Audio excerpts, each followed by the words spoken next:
It ain't the left side or the right side, then it must be the fin side. Inside. It ain't the left side. Thank you so much, and welcome to another episode of On the Fin Side here with Kat and Paul Pickin.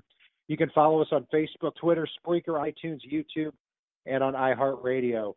The second week in a row, the Dolphins have a dramatic comeback victory against the New York Jets, down 28-14. Jay Cutler goes down. Matt Moore comes in, throws two big touchdowns to Kenny Stills in the fourth quarter, and the Dolphins end up pulling away with the victory to get to 4-2. Paul, what can you say? I mean, it's the Dolphins seem to be the comeback kids here in the fourth quarter. Yeah, they definitely seem very re-energized under Matt Moore. Not a big thing about Jay Cutler either, although Matt Moore did something Jay Cutler didn't. He stretched the field a little bit, which forced the Jets defense to play honest. Once the Jets defense played honest, which we've seen from a lot of teams this year that they haven't, Miami was able to really just take over the game. As of that, Bobby McCain's game-clinching interception, and they look pretty good. I like their odds this Thursday. And after that game, Byron Maxwell was released in favor of Bobby McCain. So not a big surprise there when you see the youth at cornerback for the Dolphins. Paul, let's jump right into the positional grades here. Quarterback Jay Cutler and Matt Moore combined for over 300 yards, 4 touchdowns, 2 interceptions. Overall, I've got to give them a B+ here. Yeah, I'm right there with you on the B+. It's very easy to say because Cutler was having an okay game. Matt Moore re-energized the entire offense.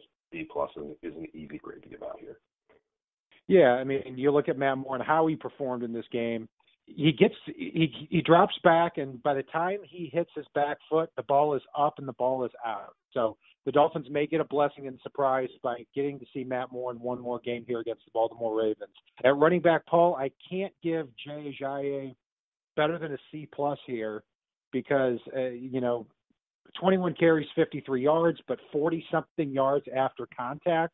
I can't alone blame him for anything, but, not a great yards per carry average. Luckily, though, Ajayi did open up the running game or open up the passing game because of that. So I'm going to go with a C+ here at running back.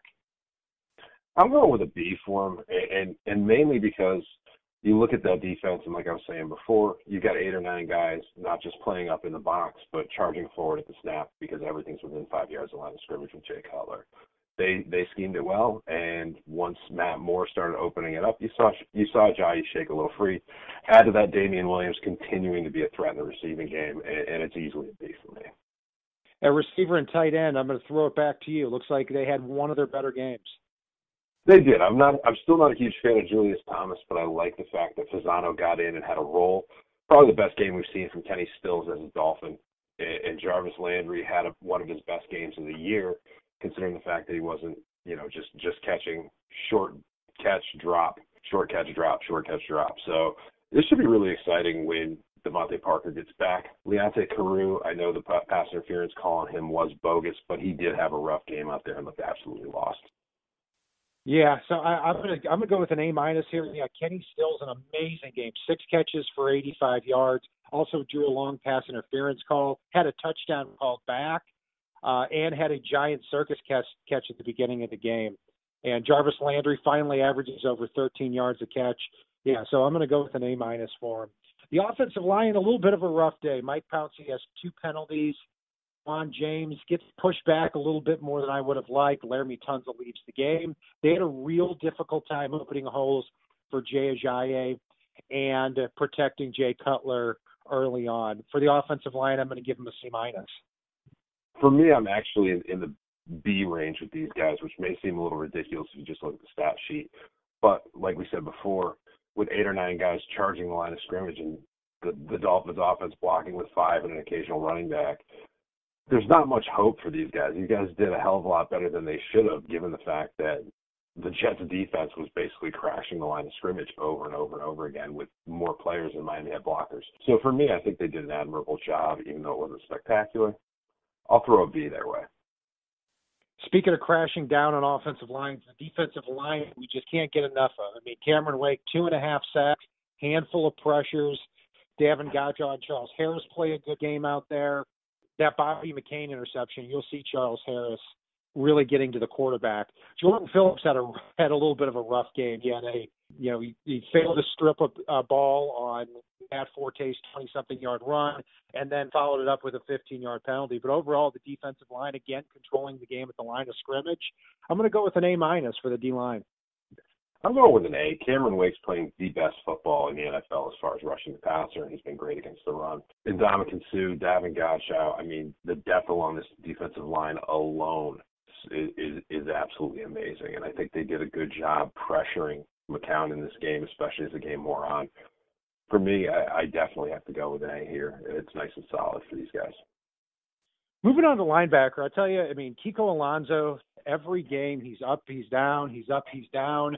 This game he was definitely down. He let up that touchdown to Austin Seferian-Jenkins, let up a lot of key third downs too.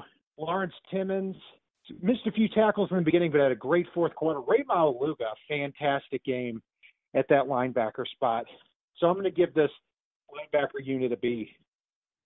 Yeah, I'm absolutely enamored with what Ray Maualuga's done. I know some of our listeners are not, but it's you look at what he was brought in to do, and he's doing it. He's filling along that line, and we're not getting gashed up the middle. When you see the runs going for long gains, they're going off the edges, particularly the Kiko's side of the field, to be honest with you. But I'm still okay with Kiko. What looked to be a very big unit of weakness a few weeks ago is now absolutely a unit of strength. Lawrence Timmons, if he does get his hands on you, you're going down, and you're going down hard. He continues to make more plays in the passing game than either of us expected. For me, it's yet another A along this defense. I'll throw it back to you for the defensive backs. I'm going to go with an A here.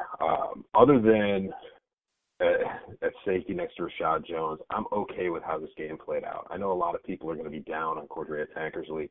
He had perfect position on that long touchdown bomb. Like Dan Marino said, perfect pass beats perfect coverage, and unfortunately, Josh McCown, every once in a blue moon, is going to throw a perfect pass, and he did drop one right over Tankersley. But I'm not going to fault him there. He had perfect coverage, and the other one, there was some confusion on whether or not he had safety help. He's going to learn from that.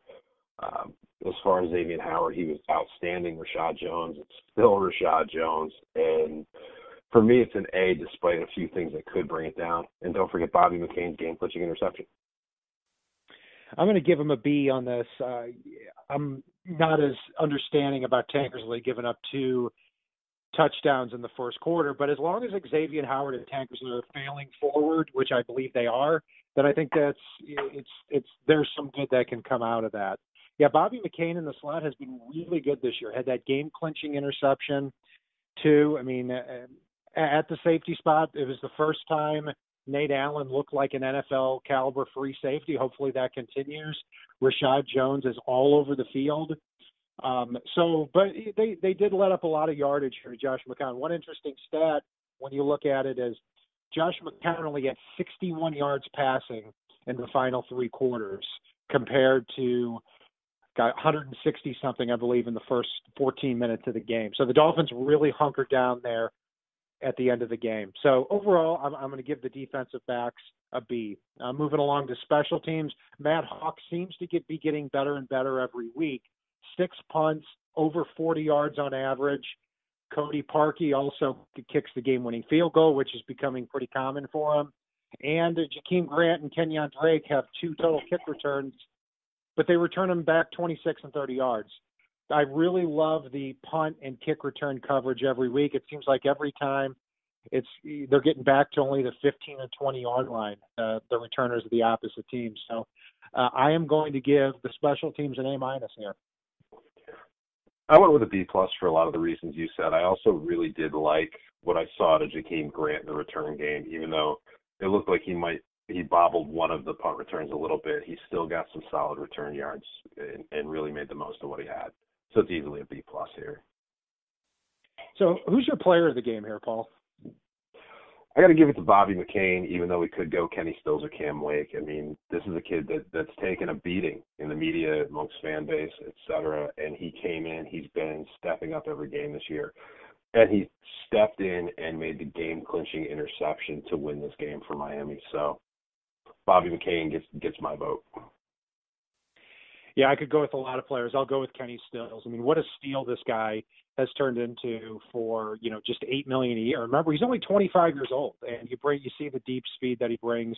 Very impressive. My GOAT of the game is going to be a player who was my player of the game a few weeks ago, and that's Kiko Alonso. Like I said, gave up a lot of first downs, and he lost track of us and Safarian Jenkins there in the end zone too. So it seems to be up and down every week. Usually it's been more bad or good than bad this year with Kiko, but this was definitely one of his worst games. How about you? For my GOAT of the game, I got to go Jay Cutler here, even though he did have a decent game. He kept the defense for the Jets really in this game with the short passing game. And we've talked about it. We saw it last week against Atlanta when he did open it up a little bit, the way that the defense went to being honest, and then Miami was able to move the ball with ease.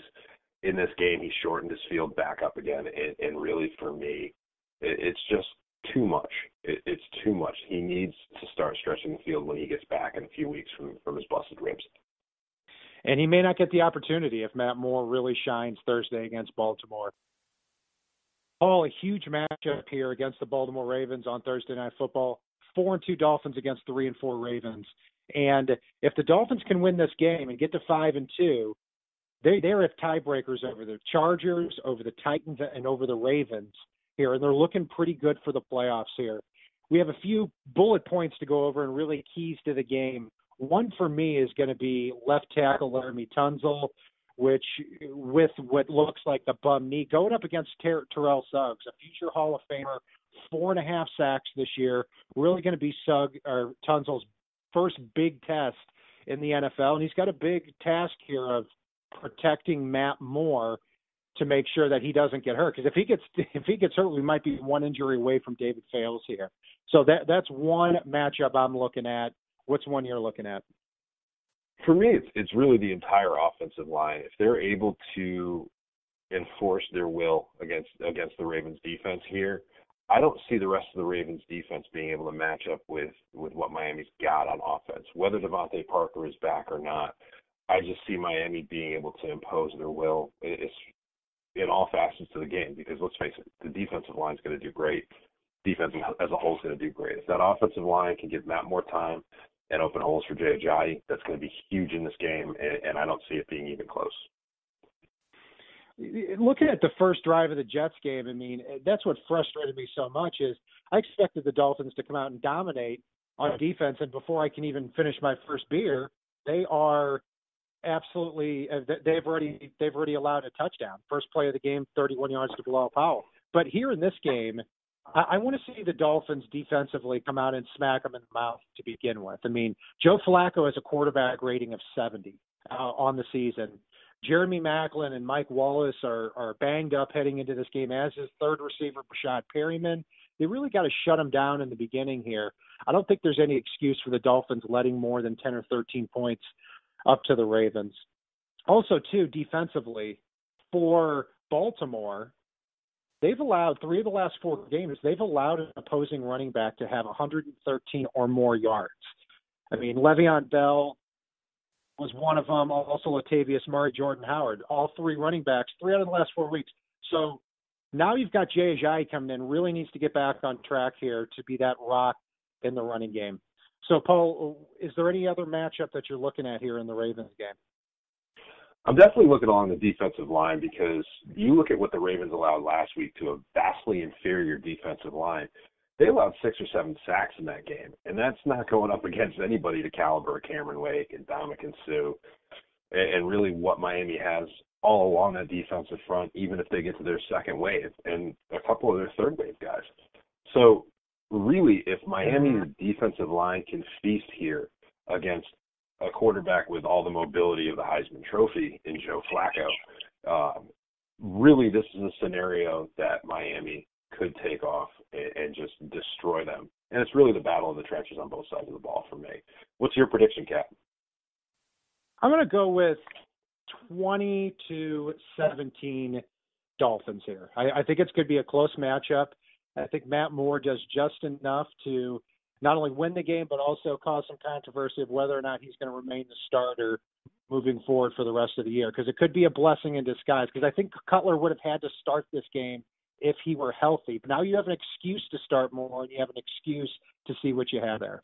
For me, I think Miami wins a big way. I do think they win those battles along the trenches here. And I think Miami has their first big victory of the year, and it runs away with this one 30-13.